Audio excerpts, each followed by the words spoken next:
এটি হচ্ছে সেই ভান্ডির বন যেখানে শ্রীকৃষ্ণ ও শ্রীমতী রাধারানীর বিবাহ হয়েছিল। হ্যাঁ, ঠিকই শুনেছো, বিবাহ হয়েছিল তাদের, তবে সেটা বাল্যকালে।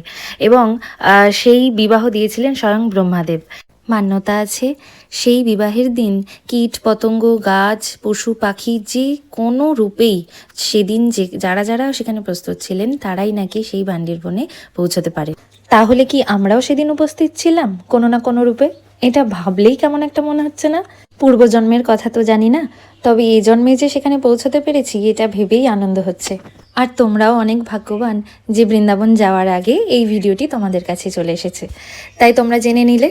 আর রইল বাকি কি করে যাবে, কত টাকা ভাড়া লাগবে, সেই সমস্ত আমার লং ভিডিওতে থাকবে, তোমরা সেখান থেকে জেনে নিতে পারবে। আর শুধুই ভান্ডির বন না, ভান্ডির বনের আশেপাশে রয়েছে বনশিবাট, জাভট গ্রাম, সেগুলো কতটা দূর, কিভাবে সেখানে যেতে হবে, অর্থাৎ কতক্ষণ খোলা থাকে, টাইমিং, সমস্ত কিছু আমার লং ভিডিওতে থাকবে, সেটা থেকে তোমরা জেনে নিও। দেখা হচ্ছে পরের মিনি ব্লগের সাথে। আজকের মতো এতটুকুই থাক, দেখা হচ্ছে নেক্সট কোনো একটা ভিডিওতে। যদি তোমাদের ভিডিওটা এতটুকু হেল্পফুল হয়ে থাকে তাহলে অবশ্যই লাইক কমেন্ট শেয়ার আর অবশ্যই চ্যানেলটাকে সাবস্ক্রাইব করে দিও। দেখা হচ্ছে পরের কোনো একটা ভিডিওয়। আজকের মতো বাই।